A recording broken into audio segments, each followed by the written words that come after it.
Okay, I'm. Yeah. Also on Instagram. Yep. So you can hit go live on Instagram. Okay. All right. Good We morning, did it. and good afternoon in the Netherlands. Today is Hi. World Sickle Cell Awareness Day. It's Urban Mobile from urbanmobile.com here with a good friend of mine, Eda Omur. Yes. Um, Hi. Good afternoon, everybody. Thank you for having me, Irv. Absolutely. And, today we're just going to shed a lot of light and highlight what life is. We talked about life post transplant and pre transplant, but this is going to give us a lot of perspective on what that looks like during transplant. And Eda's story is very unique, and I think it'll be a good thing to highlight, especially today, so that we can spread this awareness. So, also, for anybody who's viewing, we are doing a raffle today, so we want to make sure that we give back to our listeners. So, we're going to be giving away a $50 gift to anyone randomly who subscribes. We need you to a question regarding any of the topics today, and like the video. So, like, comment, and subscribe, and you'll be entered into the raffle. And we'll let you know by the end of the stream who is our lucky winner today.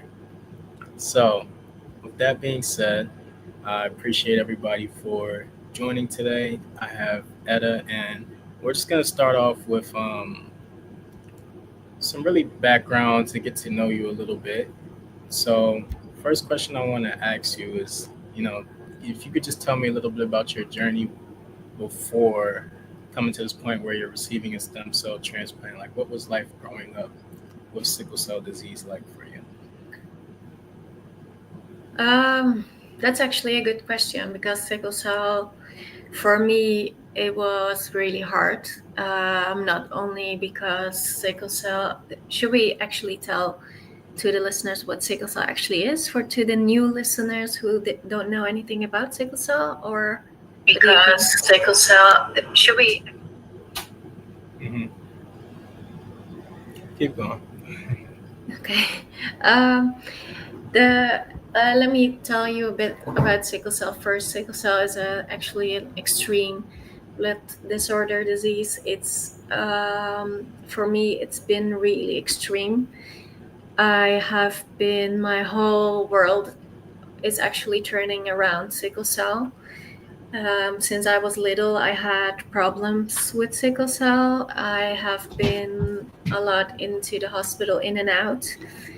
And growing up with sickle cell was also hard because I couldn't keep up with the kids in my class. I couldn't do sports. I couldn't, even when I was growing up, being a teenager, I couldn't go to parties. I couldn't go to, even going to school was not normal for me because it was a really hard job. It was like going to school was like going in and out of hospital. It's hard to keep up with school then. So yeah, my life was actually all about sickle cell, Yeah. in short. So when you mentioned like not being able to be in school and everything, as far as like, perfect attendance is typically not a thing for a sickle cell patient. I could definitely resonate with that. And was it because you were kind of like going to the hospital maybe to do preventative measures like getting blood transfusions, or was it, oh, you were having like constant crisis so you had to leave and that type of thing? It was actually not because I had constant blood transfusions. That came later on. Here Okay. in the Netherlands, it's not that common for people to have sickle cell, so it was not a well-known disease here. Mhm. And now we have 2,000 patients. It's still not a big amount, but it's growing. Yeah. And I was actually living in a really small town, and going to the hospital was half an hour for me. It was in a big city, and it was half an hour away from me. So going there, people, I was the only one, I think, that had sickle cell. So they didn't know about blood transfusions. They didn't know about blood exchanges. I later on, when I was growing up, I learned about these, and then I was telling the doctors about these things, and then they gave me these kind of um, things to how do you say that, to not have crises so much. Hmm. But um but yeah, so it was in my place really hard growing up with sickle cell. Yeah. And what condition led you to need a transplant? Like, how was that first diagnosed? Because typically, everybody, I guess, isn't necessarily encouraged to go down the transplant route. Um, so they're kind of like, okay, you might have a bit of a severe case. What was that? And, how did you get to that point? I actually, like I told before, my whole world was turning around sickle cell because I was a really severe sickle cell patient. At my 17th, I already had a hip replacement. At my 19, I had a shoulder replacement. It was all because of the damages of sickle cell. Now my at my beginning of 20, I already had damages of my back. My backbone now is fully collapsed, from Wow. bottom to top, and I have like how do you say that in English? My back is not straight, but it's going Scoliosis. like an, yeah, it's going like an S because it was my backbones broke, and then it came back together, and then it was like we're growing back together wrong. So now I have a not a straight back anymore. Also, my knees, they are broken. I'm walking on one broken knee and walking on one broken hip. Mm. So yeah, and I have a kid. So I actually want to see him grow up, and if I go like, yeah, if I go on this path, I won't be able to see him growing up. Yeah. So yeah, Okay. So now, and how old is your little boy? he's 7 now. Oh wow. Okay. Yeah, that's definitely you know, a big thing that you want to be around to experience him grow up and become the man he's destined to be, and that type of thing. So you taking this risk to try to ensure a better future is definitely honorable. Now, as far as um, when you first heard that the bone marrow transplant might be a necessary measure to take, what kind of went through your mind? Like, how did you feel about that conversation? Um, we actually had this conversation for a long, long time. When I was younger, we already had this conversation, but um, then here in the Netherlands, like I told before, they didn't know much about sickle cell. So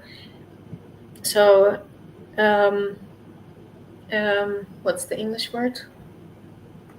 Just let me check. The English word for what? The chance of survival of the stem cell transplant, or then Bone back marrow. then bone marrow transplant, was not high enough. Mhm. So back then I didn't choose to do one because I back then I didn't have a child. So yeah, I was just living on my life. Yeah. And then actually, when it first came to mind to really do it is when I was um, in my 20s, when my sickle cell was that progressive that I couldn't even have quality of life, Hmm. and everything was evolving about around sickle cell at that point of my life. So it was not I was not living a normal life anymore. And yeah, the first time the doctor told me that he could um, cure me with the stem cells of my child, so of the limbical cord of my child, then Oh, wow. that was the first time actually I was thinking seriously about it, and that's actually why I got pregnant. Wow. Yeah. The umbilical cord. So how would that process work? Is that um, when you give birth to the child and they cut the umbilical cord, they like keep. I really don't know, because that was actually the reason why I got pregnant. And then I got back to this doctor and I told him, hey, I'm pregnant now. Let's do the process and start the whatever you have to start. And then he was like, oh, I read the whole thing wrong. And it was Wow. like, yeah, I was pregnant already. Like, what? How did you read it wrong? Wow. They Yeah, read it wrong, just like that. yeah, just like that. That's okay. So then, Yeah, what? it doesn't surprise me, because we sickle cell patients had so much things with doctors and so much like damages because of the faults of doctors, and so much like pain because they can't believe us, And and that's so why, on and so on. and that's why it's so important that the awareness is raised because that just goes to show how underserved the study of sickle cell disease and treatment is. That it's like, okay, things like that can just fall by the wayside and, you know, simple common mistakes and errors. Hmm. Yeah. Um, so then now coming up to the point where you did finally go with the transplant, you're comfortable enough, you're like, okay, this is the decision I need to make. What factors, because I know obviously probably like they gave you more information that technology has advanced and the mortality, the survival rate is a little bit higher. So like what was that deciding factor that you were like, okay, you know what, I want to see my son grow up. um, technology is getting better. What was it that clicked and it was like, okay, I'm doing it, this is when we're doing it, let's go. um I think the fact that I had my child now, because you are aware of it, when you do the stem cell transplant or the bone marrow transplant, the chemotherapy will make you infertile, Mm, so you're not able to have a child anymore. And my biggest wish ever was to have a child. mm, So by that wish was actually completed by then.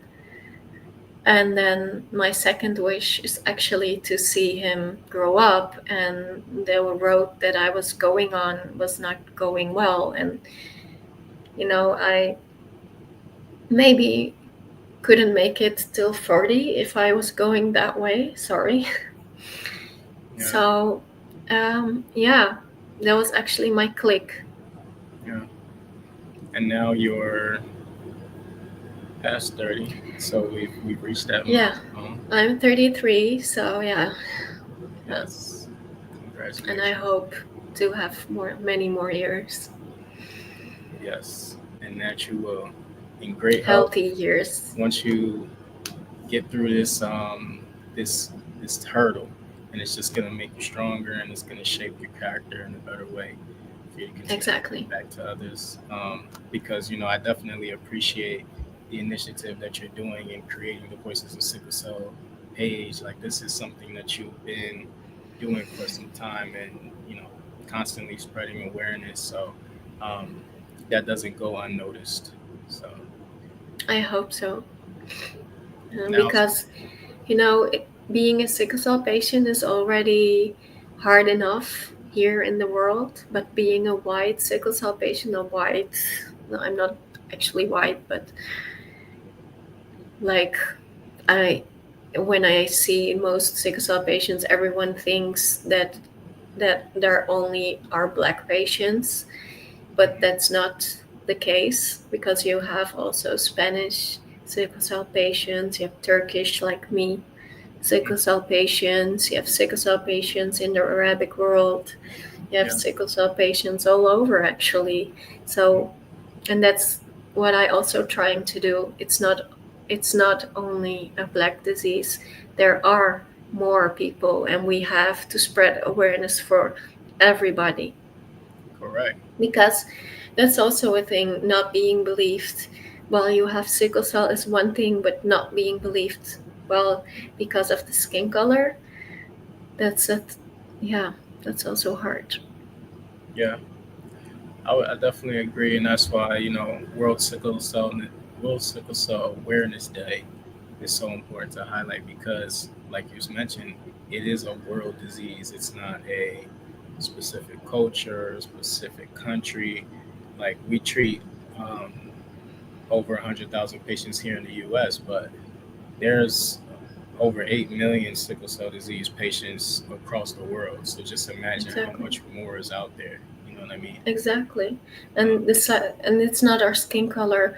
The color of our blood is the same from mhm. inside. So Yep. that's the most important thing. Yeah. And just to kind of, touch on that specific, you mentioned that you're Turkish.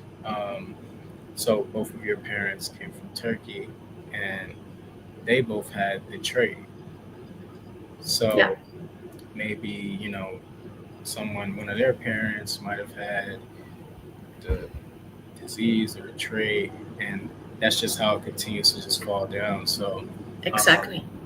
it's interesting because I think spreading more awareness right now, you'll see more people who are like, okay, in my communities, like people have to get their genotypes tested when they're considering marriage and that type of thing because I think today, in today's times, people are putting more consideration into those factors, those hereditary medical histories, and things like that before they procreate. Whereas maybe in the time before, how some of these things could have been avoided in a sense, quote unquote. Um, there wasn't so much consideration taken into, and obviously the technology not being available for people to go, okay, how can we kind of mitigate the spreading of this disease? You know what I mean? Yeah. And Actually, we can destroy sickle cell so easily, but it all starts with education. If we educate people by not making more sickle cell babies, then all of this can stop. yeah, and I guess that's kind of like that can be a kind of hard conversation to have because Exactly. um,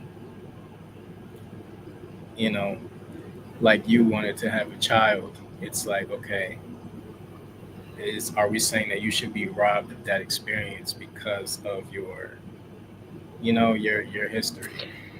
Yeah, but that's a really interesting topic. You know why? Because I had such a severe sickle cell that I wouldn't wish this upon my enemy, so Mhm. let alone my child.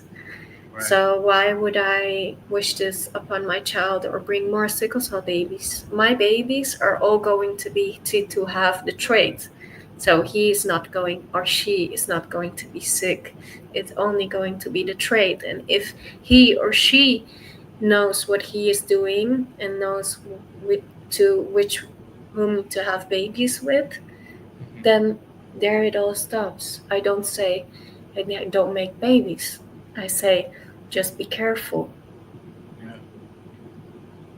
Because I tested my partner, then partner, and then my actually the only thing that I said is the only thing when I make babies with you is if you're tested and if there is nothing, if there nothing comes out of it that you have sickle cell or something that looks like sickle cell or thalassemia or whatever, if you don't have it, then we can start talking about babies. Yeah.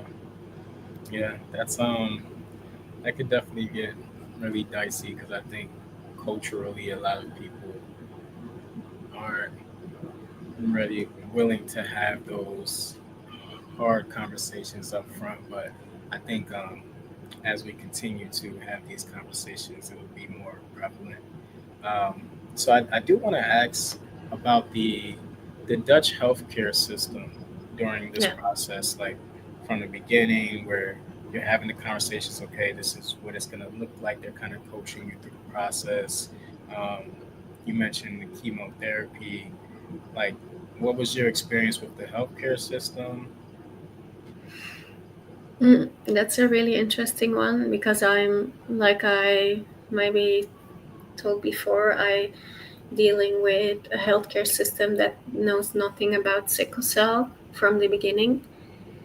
And here in the east of the Netherlands, they never have seen sickle cell patients. But in the west of the Netherlands, there where Amsterdam is, in Amsterdam, you have the biggest center for sickle cell. It's not a center for sickle cell. It's just one one.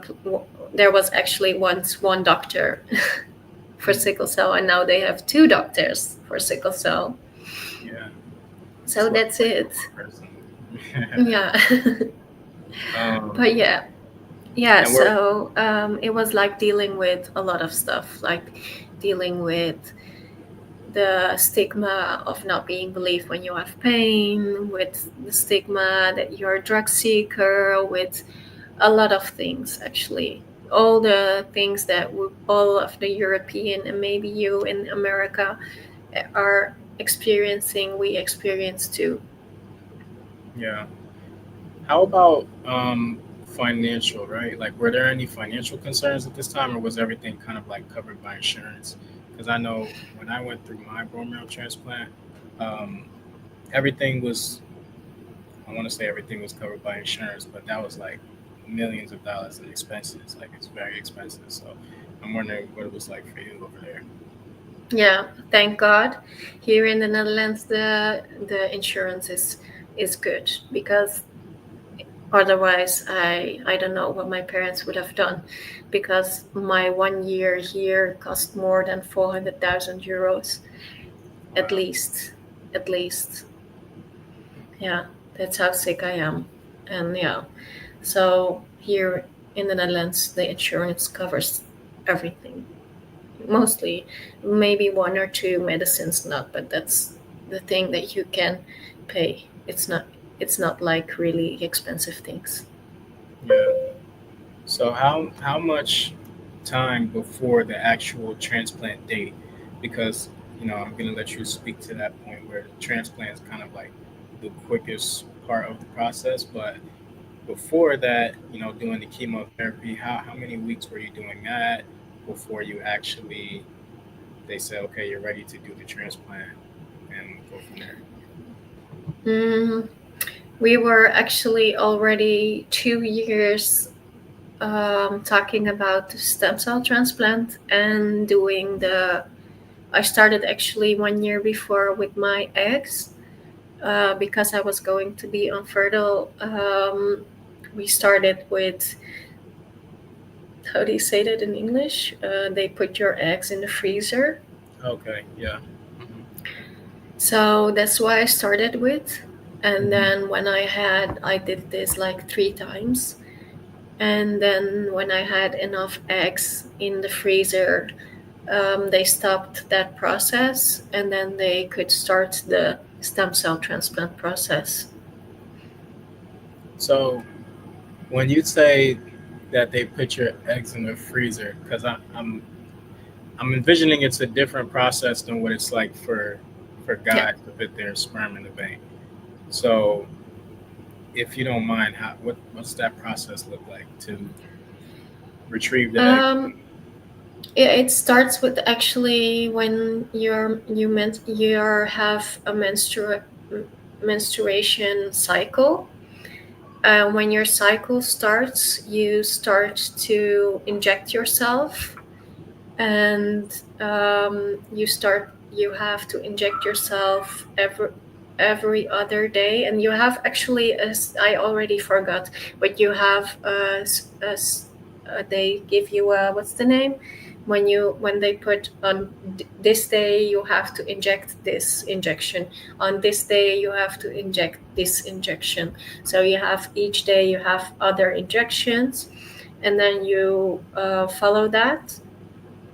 And then after that, you when your egg, they make your eggs bigger than they have to be, and then you feel that in your um, what's the English name where your babies are, where your eggs Your are? ovaries. Ovaries, yes. So you feel it in your ovaries, so it's getting bigger there. Your belly is getting bigger. It's like hurting, and then that's the time when they do the checkup every day. So you have to come in, even if it's Sunday, you have to come in into the hospital, and then they check if your eggs are big enough and how many eggs you have. So the injections are not only to make your eggs bigger, but also to make more eggs. Yeah. And then when they think your eggs are big enough and you have a lot of those eggs, then they tell you a date, and at that date you come in, and then you get what's the name? Um, They may let you like sleep. extract. Oh, oh, anesthesia. Yeah. Anesthesia, thank you. They give you an anesthesia, and then they get the eggs from your body, and then you wake up after that. So yeah, it hurts, of course, because they did something unnaturally. Okay. And then when you wake up, they tell, no, not when you wake up, when you go home, they call you, and then they tell you how many eggs they could save, they could put in the freezer, and then and then you do this process over and over and over again till you have enough eggs. And how many is enough? When oh, I read here, and I don't know if that's worldwide, but here in the Netherlands, for 20 eggs, you can make maybe one child. Hmm. Yeah. That's very. That sounds like a very strenuous process. I'm not gonna lie. Like Yeah. a lot of steps. I will say for the male side of this endeavor, it's more so, you know, they'll put you in a room with a cup, and then you just do your own Just fill the extraction. cup.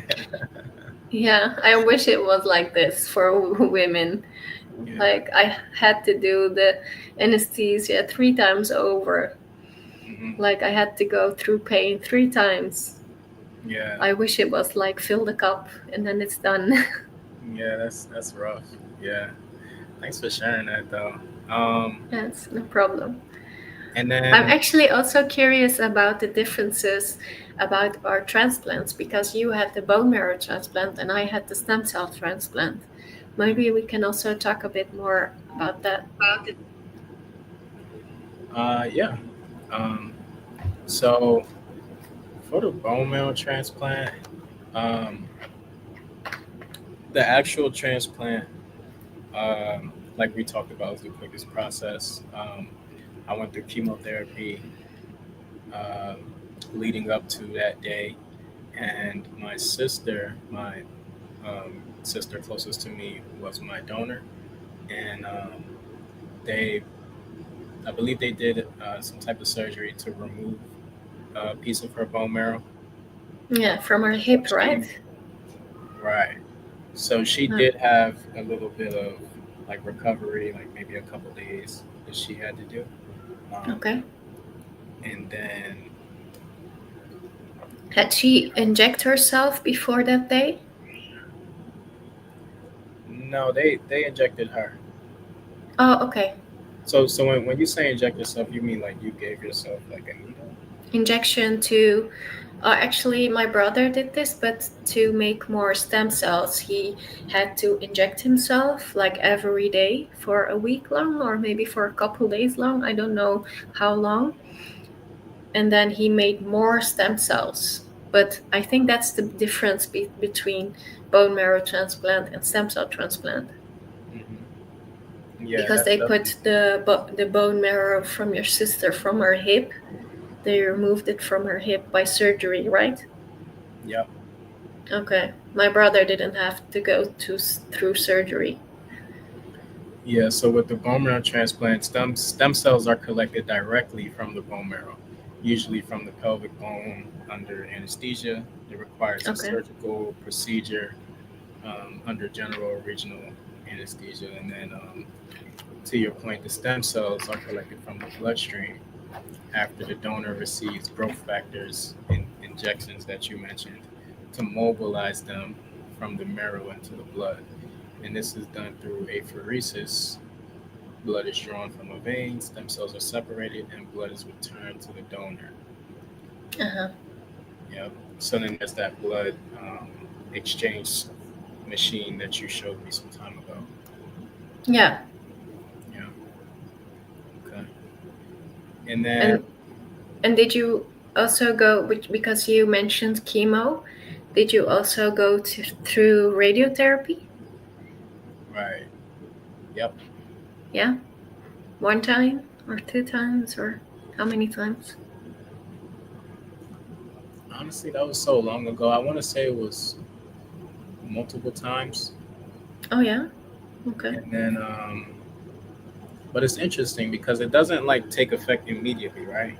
Like Mm, they do it, and then maybe like a couple weeks later or to a month, that's when you'll actually see the effects that people talk about, like losing your hair, mm, losing your pigmentation, like your skin, everything is just deteriorating, you know? So yeah. when we talk about the chemotherapy process, what was the hardest part of that for you? Like, what changes did you experience that you really had to struggle with come to terms with? Actually, in the beginning, chemotherapy was easy for me. Not that easy, like not make it too easy, but it was like easy because, in films you see everyone throwing up and whatever, and I didn't had that, because everyone is different and everyone reacts different on things. Right. That's the moment I actually realized how strong my body is, going through everything my life long, and then going through chemo. It was like my body was like, okay, let's do this. Hmm. I don't know why, but in the beginning it was okay. I just had two times I had a fever, and that's it for 2 weeks chemo. And then the only thing that was not nice, that was my ingestions. What's the name? Ingestions. Yeah, right. That was like, they were like reacting on it like crazy. Like, Right. I had like diarrhea. Sorry, and like it was not, my body was, the only thing that was reacting on it was that. And yeah, that's not nice, but it's okay to handle. Hmm. And then what else happened? Radiotherapy was the most awful for me. That was the one that also, my stomach reacted on that one too. Yeah. And after how many days? After, on Wednesday I had the radiotherapy, and on Thursday I got my stem cells, and then maybe not even a week later my hair began to fall out. So a couple of days later my hair began to fall out, and I thought I was prepared for this, but you're not prepared for hair falling out when you're a woman. I don't know how it is when you're a man. I really can't say that, but I loved my hair. I was doing everything with my hair. I was braiding it, I was coloring it. I had pink, I had blonde, I had every color. I you name it, I had it. Mm, So my hair was not only my hair, but it was my identity. mm, So losing my identity was yeah, it was a shock for me, because now looking in the mirror, I don't see me. mm. I'm looking at the mirror and I see someone back staring back at me, and yeah, Somebody that's the staring most back at you hurtful you don't one. recognize. Yeah. Wow. Yeah. Yeah, I could imagine that. You know, that relationship to, you know, your hair, because for me, I mean, I didn't have much hair to begin with. I have a shortcut, but you know, so the growing back process was, didn't take much. But as far as who, like with your hair being so closely tied to your personality, like who was at a before the bone marrow transplant? Like, how did you present yourself in the world? Like, were you into fashion? Were you into like hairstyling? Like I think you were a model of some sort. I was once, before I had all those scars of sickle cell, and before, yeah, sickle cell actually ruined everything. I was, but now, no. Yeah, I was like into fashion, not into fashion, but I'm, if I say I'm into fashion, I'm not like looking at fashion and then, okay, that's now in and I have to wear this because everyone else is wearing it. I'm not that type. I'm the type that makes my own fashion. Right. Yeah, but you use And it as a style. exactly, You know? yeah. And I love to style myself, but now, yeah, I don't know. And because I'm into this isolation, it doesn't help very much. Hmm. Yeah. Now, as far as the transplant, how did it really affect your physical health long term? So now you had your transplant not too long ago, just May 22nd, right? Exactly. So less than a month ago. So you're like really going through the whole crux of the process, like taking different medications, trying different things to recover. What are some of the effects that you've experienced? um Loss of appetite. yeah, exactly. I'm actually an eater. Maybe I look not like it, but I love to eat.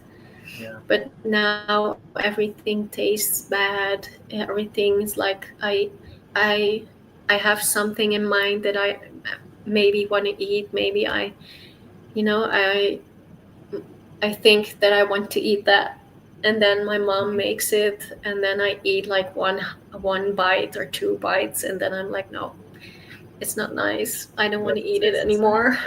It Yeah. tastes so bad. Yeah, every I made before, I was crazy at a drink. Before naming some brand names, I loved Coke, Mm. and I was like crazy for Coke. I was drinking it every day, and now I hate it. I can't drink it anymore. I drink like one sip or two sips. I don't know. It everything tastes bad.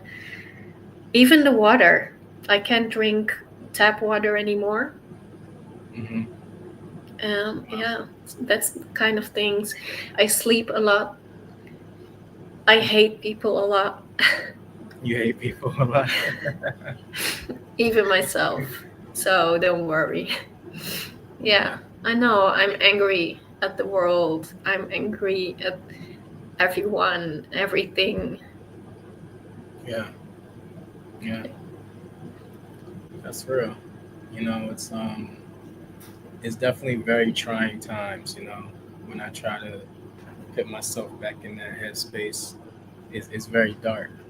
There's a lot of darkness, but the the victory is, not letting it consume you, to the point where you can't see past it. And I know it's very, very difficult. Like, and it's very lonely.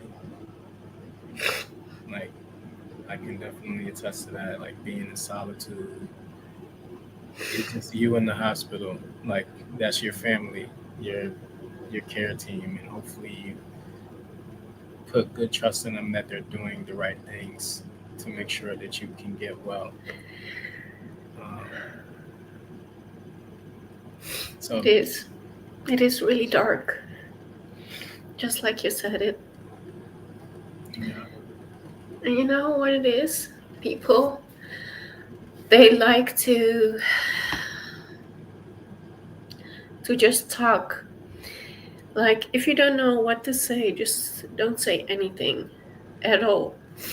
But they like to talk. So if you're not in a good headspace and you are finally opening up to someone, and then they say, "Oh, everything will be okay." Like that's not what I want to hear right now. I don't know if everything is going to be okay. Do you know? You don't know. How can you tell me everything is going to be okay? yeah. I think everybody's in a tough space in that situation where it's like, okay, you like when you think about friends, like obviously your friends are gonna want to be optimistic. They're gonna want to say something that can maybe uplift you up. Like if they say Yeah. the negative, that's definitely not gonna make you feel better. So it's like, okay, what can we, it's tricky for everybody. So I guess yeah, I can definitely resonate with where you're coming from. I think where we can try to give people grace, um, and you know, so like, what was like, how is the rest of your like your treatments? I know you probably, I don't know if you're on like different medications right now. Um, it looks like you aren't necessarily in the hospital as far as like staying there, so you're kind of able to like move around a little bit between home and the hospital.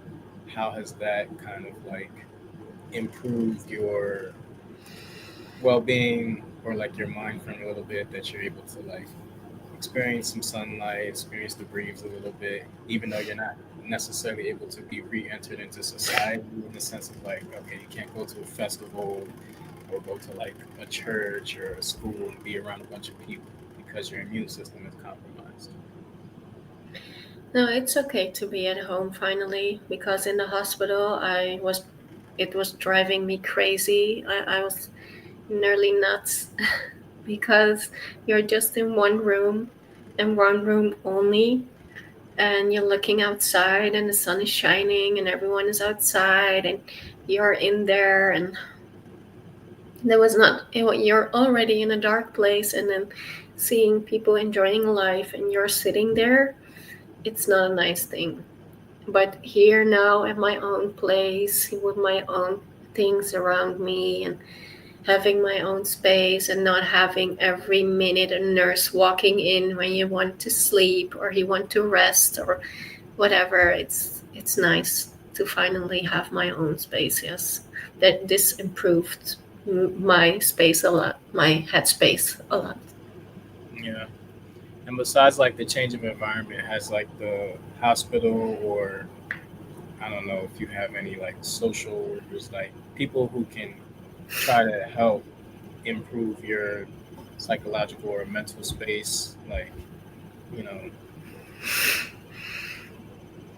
Mm, yeah, I have, but I seem to not find the right click between me and the right psychologist or social worker or whatever you want to name it. Hmm. So yeah, I'm still looking for that one. Yeah, No, and then because it's hard to have sickle cell and to be in a country that where nobody knows knows sickle cell. So if you now it sounds really crazy, but now when I driving from my home to the hospital and I have to stop somewhere and I have a mask and I am like bold, like everyone is like going around me like they know already that I have cancer or something, and hmm they how do you say that, um they give me my space. But before, when you have sickle cell, nobody knows, and you have to, what some day happened. I told someone like, "Hey, I have sickle cell," yeah, and then the question came, "Oh, is it as bad as cancer?" And then I was like, "How can you compare two different types of disease with each other? right, yeah, That's impossible." And it's not nice for people to do that. I agree. Um, and when it comes to like adjusting, it's just like, okay, you're like you mentioned, when you have sickle cell or before the transplant, it's like nobody can really see it, so you're kind of used to interacting with the world a certain way, where it's like people just treat you like they treat most people. But Mhm. now that you have this like physically visible Mhm. change, it's kind of like the world interacts with you a little bit differently, although you're still the same person, so you kind of have the same expectation to be interacted with like you were pre-transplant. So it's kind of like weird, like making that adjustment in the head, like, okay, I actually do present different into the world, and that type of thing. Um, so now, as far as I know, you said you were looking for maybe like a social work team that could kind of help you. Um, but how about family, like friends? Who's been your support system throughout this journey so far? I first have a comment. Someone is asking if you can turn off the fan so they can hear a lot better. Sorry. And my Is that team that supports me, is that better? Is the question? Okay, they will type. My support team is especially my mom. My mom's always have been there for me, yeah. day and night, and uh, yeah, every time. My brother, my dad, of course, but it's different than my mom, of course. Hmm. And um, yeah, I have actually one really good friend, and she's always been there for me. Um,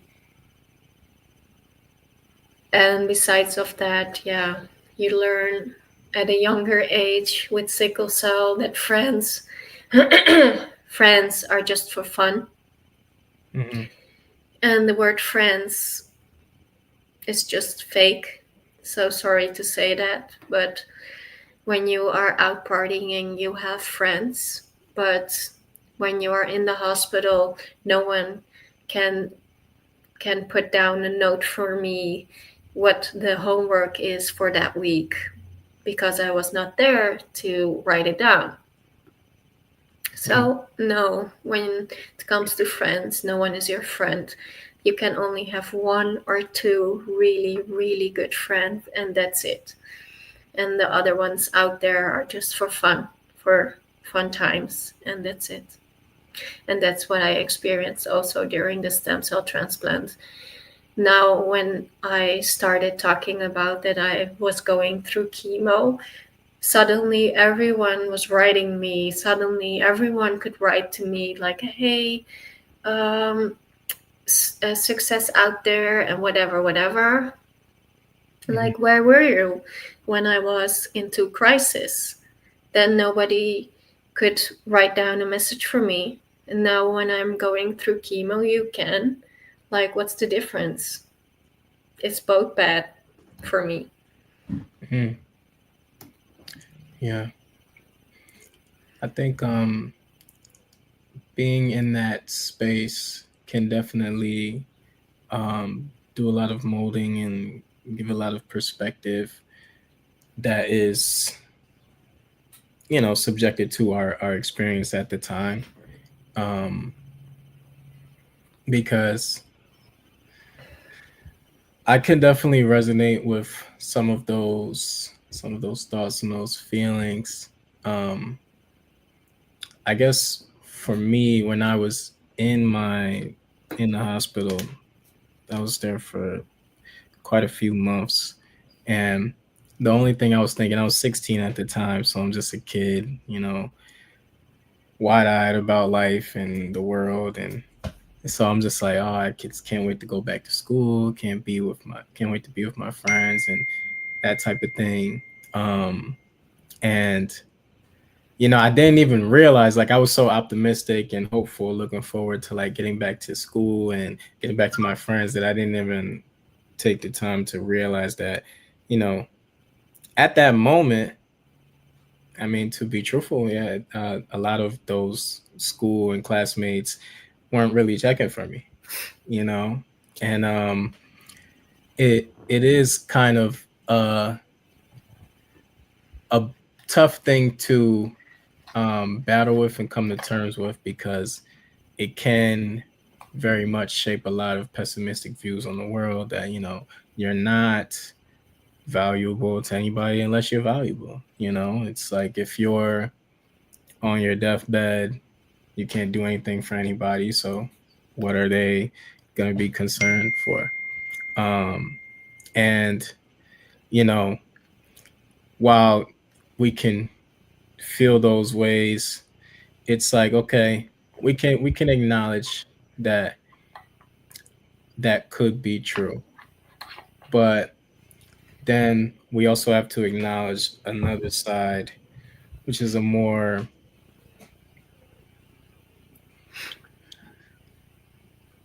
I guess, in trying times, you definitely do find out like who really supports you. And like you said, like your mom, you have your close friend that you've been friends with for years, who has always been there for you. I can definitely say that while I was thinking about the people who weren't there, there were a lot of people who were there. And that's, I think, what we focus on, because that's what's going to allow us to see the light at the end of the tunnel. Like, I had very solid friends who were checking up on me, praying for me, even if they couldn't come to the hospital because, my immune system is compromised. I can't just be around anybody. They're calling my Yeah. brother. They're trying to, I'm too weak to even be on the phone. They're calling my family just to check up, oh, how's everyone doing, and that type of thing. So, um, while that was very few in numbers compared to those people who I'm thinking about outside, like in the classroom and that type of thing, those were the most impactful. And Hmm. sometimes less is more. And as much Yeah, as of that, course. yeah, Of course. But I'm not saying like we have to expect that your real friends are a lot of them. Your real friends are just one or two. And that's enough, of course. It's yeah, good. It's enough. yeah, But we have to realize that. 1000%. And how do you think that your family and friends, like, went about adapting to the situation? Like now, your new situation where, okay, you're home, you can't really be out as much. Do you feel like they're kind of like adapting well and being able to kind of tailor to your experience and how they interact with you? Yeah, the ones that stood by me, but this whole process, they are like my family is living in the same street, so my son is living now with my family because of he's going to school and he is sick most of the times, and that's dangerous for me. And my one best friend, she is always there, so always when she comes, she knows that she can't be around me when she had a cold or flu or whatever. So yeah, she's adapting to me. Yeah. Yeah. Okay. Now, looking back, right, Yeah. Oops. what do you wish that you had known about this transplant process that before you went through with it? Like something that you know now or you've experienced now that you're like, oh, I wished I would have known this before I went into it. Hmm, that's a good question.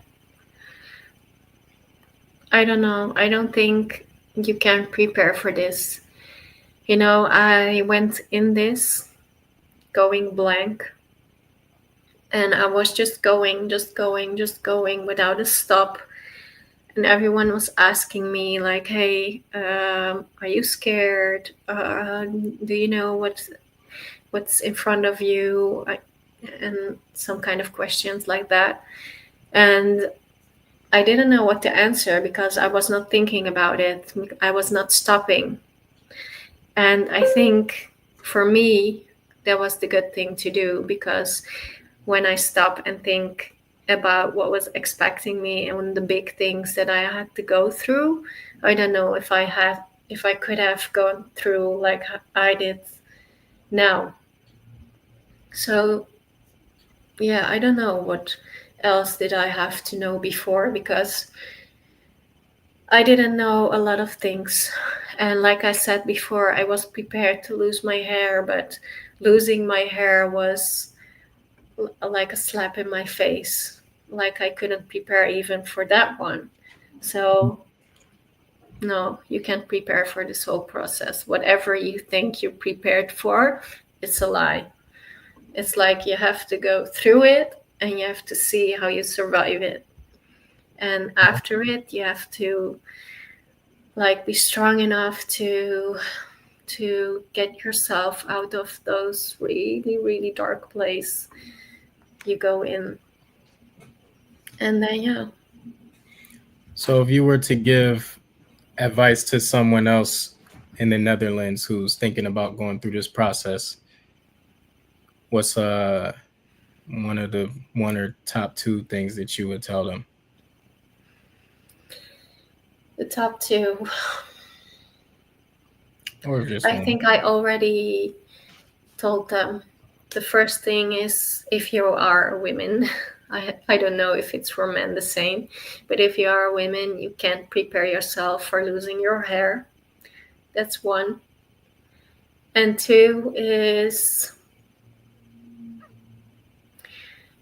afterwards, you have to prepare yourself to go into a really dark place.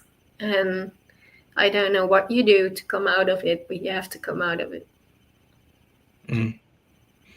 And it's almost like a refining process because as you were saying that, I was thinking about when I was in the hospital, my skin was very delicate. It became very delicate where like if you would have just went like this, like you would have scratched off my skin. And like they couldn't put like band-aids on me because if you rip it off, it would rip my skin off as well. Um so and I would shed skin a lot. Okay. Like from all the different medications I was on, I would I want to say maybe like once a month, like my skin would just start shedding. So like Okay. I'll wake up and like all dead skin just around me. And I just look, I guess what I'm saying is it's like a refining process. Like you're continuing to become new, you're becoming new. You And I should. look at, right, and I look at my bone marrow transplant like that day was the day I was given new life. It's like I was born again. It's like I became a baby again, you know, because like at But 16, we are literally. yeah, you become a baby again, especially it's like, you know, you want to be autonomous, but now you have all these people who need to take care of you and you don't really have, you Oh know. no, that's not what I meant, because they erase you and you have to vaccinate all over again. Like the Hmm. vaccinations you have from your childhood, they are Hmm. all erased. We have to start from the beginning. So that's what I meant from we are a baby again also. Yep, that too. Yep. And But go on. Yeah. it's definitely um something that can change your outlook on life and even like survival because even I would say generally speaking, I don't think a lot of people tend to have to consider their mortality very early in their earlier years of life. Um, Probably until they're maybe in like more elderly ages, but um, I think when you have to consider your mortality at younger ages, you can kind of have different perspectives and outlooks on life. And I'm interested to learn more over time as I keep up with you how that kind of like, you know, once we get past this phase and how that continues to build on your story. And as far as Netherland culture, Hmm. what kind of cultural or societal attitudes kind of do you feel like maybe have shaped your experience a little bit? Um, the experience of my stem cell transplant Um, or sickle cell in.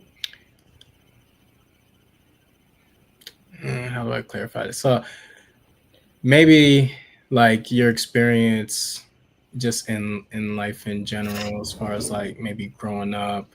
I know you talked about how um, in school you weren't able to like do some of the things that other kids are able to do. Is like sports a big thing in Netherlands? Like what's the thing? I know you mentioned like partying. Is that like a big like a party scene in the Netherlands, or is it big on like Yeah, you have in Amsterdam, but yeah, but I don't know if that has something to do with me. I was always on my own and doing my own thing and busy with my sickle cell and busy with my hospital. So yeah, I couldn't care less. yeah, Yeah, sorry. that's fair. Yeah. Um and You know what I'm curious about? Because you stopped telling about the bone marrow transplant and your sister having this stem cells out of her bone. mhm. And then how did they give it to you? I think it was like a I want to say it was like a blood transfusion. Once they Right? because Okay. It's the same. once they take out the the stem cells, just it's almost similar to your stem cell transplant. It's just different how they extract it from the donor, but it's the same like How you get implementation it. for me as it was for you. Like Okay. it was just a bag, drip, drip, drip, for like maybe like 2 hours, and Two then it's like, hours? oh, Okay. we're done, and then it's like, okay, it's successful. Okay. But then after the fact, then it's like, okay, let's see how the body reacts to it, and then that's when graft versus host is developed, and now my Yeah, sister's cells are attacking my organs because they're not familiar with my exactly. body, and now we have a whole nother challenge that we're going through. Okay. Okay, maybe for the listeners, the difference for bone marrow transplant and stem cell transplant is actually the only um, difference is how they extract it from the From the donor, because donor. from Hmm. your transplant it was from your sister's bone. They got Right. it from her hip bone, the stem Hmm. cells. And my brother, he injected himself like daily, morning and evening, I guess. Yeah. I don't know if it was for a week. I don't know if it was for a couple of days. I have to ask that. And then they extract it from him from a device. And this device they also use in the Netherlands for blood exchange transfusion, you say, I think, in the US. Hmm. And then they got two lines of my brother. One line, they got the blood out of him, Hmm. and then the machine rolls out the stem cells and then give the blood back into the other line through my through the body from my brother. Hmm. And then the stem cells go into this sachet or whatever you call it.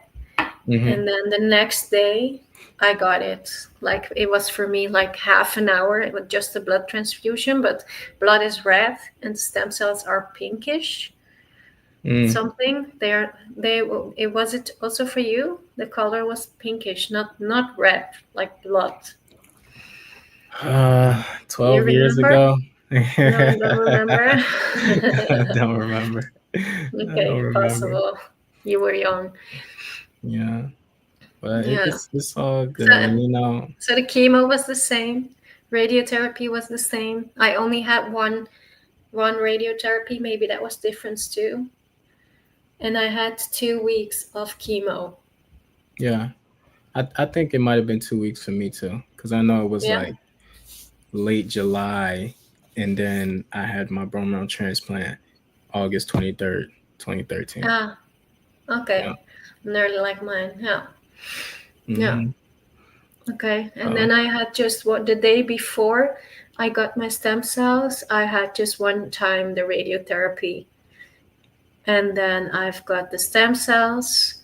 And then I got 2 days of rest. And Hmm. after my 2 days of rest, I've got the 2 days, the most biggest and most, how do you say that, most effective chemo. I had the two Okay. days after that. Mm. Do you had also chemo after you had your stem cells? After you have the stem cells, I mean, I don't I don't think that would be a good idea because you don't want to kill the new cells. You want them to grow in you No. so that they can take over. No, they do that here not to kill the cells, but they do that here to kill my cells, so I won't attack the stem cells of my brother. Mm, right. Yeah. Hmm. That's why they do it here. Hmm. And I think this was a great conversation. I Yeah, do want to definitely.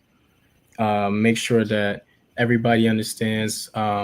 In order to be entered into the raffle, Oh, you you have have a to. question. Just a second. You have a Yeah. question from my listeners. How old were you when you got the transplant, and how are you doing now?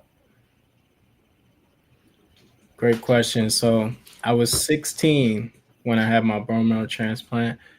I am 28 now. So that was 12 years ago. It'll be 12 years, August 23rd, 2025. Um, and, you know, I'm definitely doing a lot better than I was during my time of transplant, even like a year or two after my transplant. Because even when I went to college in 2015, I was still on some medications. I was still taking like some steroids and things like that. But, quality of life was a lot better. I was able to obviously be around people, which was why I was able to go to college and stay on campus and that type of thing. Um, but it's just a gradual process. But now, I'm definitely blessed to say I'm in a position where, I didn't know that I was going to be able to do like intense workouts again and that type of thing. Now I'm in the gym and, I'm able to go pretty much wherever I want. Um, so it's definitely a blessing. And I'm also able to have conversations like this where I can, shed light and highlight some of these issues that, other people are going through, but don't always have the voice or the platform to be able to speak for themselves. And, um, you know, everything just comes full circle. So I would just say, just continue to, yeah, look ahead, push through, um, and, you know, I don't know if anybody who's going through the process is spiritual or prayer. Some people meditate, whatever the case may be, but everything everything is all worthwhile in the I end. have another question. Hmm. Maybe a stupid question, but are you completely sickle cell free? No pain? So yes, I am completely sickle cell free. I My genotype technically is still SS, but my sister, who was AS, she has the trait. I now have her bone marrow transplant, so I have her cells in my body, um, and no pain, no pain associated with sickle cell disease. And to be honest, I've actually before my transplant, I've never had a crisis because of the, I guess, preventative measures. Myself and my brother, we were born with sickle cell, but we would get bone marrow transplant every 3 weeks, like clockwork. So we were always replacing blood, replacing blood. So Blood transplant, blood transfusion, you said. yes, blood transfusions. Yeah, Okay, yeah. yeah, Okay, that's nice that they did that to prevent the damage actually yeah. from a crisis. But like anemia, like getting like really cold, and can't stay in the pool too long. Like those were things as well. Um, as well as jaundice. Jaundice is sometimes a common symptom of sickle cell where uh, your eyes will kind of turn like a yellowish color. So you always gotta try to stay super hydrated. Um, we're on like high folic acid, and we would always have like because we did so many blood transfusions, we would have iron overload. So we would have to do different remedies to try and lower our iron levels because too high iron levels that can cause its own complications. So, there were a lot of um, mitigations we were have to keep up with. I have a question. Is the pool still cold for you? The swimming pool? Well, it depends, some some pools are heated, but yeah, like we would go to an amusement park, and like Dorney Park is a popular park out here where they have like this wild water kingdom, and they have this pool that brings waves all the time. And if I was in there for too long, I would, you know, it would not feel good. And now? Mm-mm. Is there a difference? No difference? Or there is, you don't feel cold? Now I'm okay now. You're okay. Okay. Yeah, I just don't know how to swim, so that's the that's the only reason That's I no stay out of problem. You can learn that. water. That's a nice one to think I closed and to talk about the rash, maybe. Yeah. Um. Oh, you said you want to. So with the graft versus host disease, what was your experience with that? Oh no, no, I meant the you were talking about the how they can win the what's the name? The rash, right? Oh, the raffle. Raffle, raffle. Um, Oh my God, sorry, yeah. my So, English. no, it's all good. It's all good. I'm really happy that this came together with you being overseas because, I mean, it's 11:45 a.m. here. It's still morning time, but it's 5:45 in the evening for you. So, Yes, you know, exactly. you have the rest of the night to get to. So, for anybody watching, we want to make sure that we still are able to give back to our lucky winner. So, um, in order to win the raffle, you have to subscribe to the YouTube channel, uh, Both of our like, YouTube channels. correct, subscribe to both of the YouTube channels, like the stream, leave a stream on a like, and leave a comment. It could be a question, it could be what's your experience been so far watching, whatever you want to comment, and we will um, we'll pick the winner randomly from whoever completes all three of those steps. All right. Um, are there any other questions on your end? No, I can see no questions here. And you? Um, no, we are good over here. And Right. you know, once again, I appreciate everybody who tuned in and continuing to rock with me. Etta, it's been a very pleasurable experience having this conversation with you. Um, With you you know, too. like I said, funny enough, my sister's name is actually Etta too, but it's just spelled ETTA instead of EDA. Yeah. Oh, that's so nice. Yeah, So, well, what a coincidence. exactly. There's no coincidence. I think maybe this had to be like this. Absolutely, absolutely. So, continue doing the work that you're doing. It's very, Try. very admirable work, and you know, I'm gonna be keeping up with you on your journey. Everybody, make sure you definitely subscribe to her, follow her on Instagram, follow her journey. She's giving live updates every day on what she's going through, and it's just it's just good to see because it just spreads that awareness and lets people see, okay, from a real time perspective, what does this look like, and I think that's so important. So Yeah, and I continue. filmed it. I Yeah. filmed the whole experience of my stem cell disease, so I'm still figuring out how to do everything on the computer and put it on YouTube, but I'm gonna put it really these days, hopefully, on YouTube. So Yeah. if you subscribe, then you can see my stem cell journey, stem cell Hmm. transplant journey. Yeah. You're very brave, Etta. You are very Thank you. brave, You too. and you know, yeah, I think this is the start of a beautiful new life, and I can't wait to see you flourish and I hope so. just do continue to do great things. So, um, I'm gonna give you back your evening, all you and all the listeners. It's been an absolute great time. Thank you so much for tuning in, and we'll catch you on the next one. Peace. Yes. Thank you.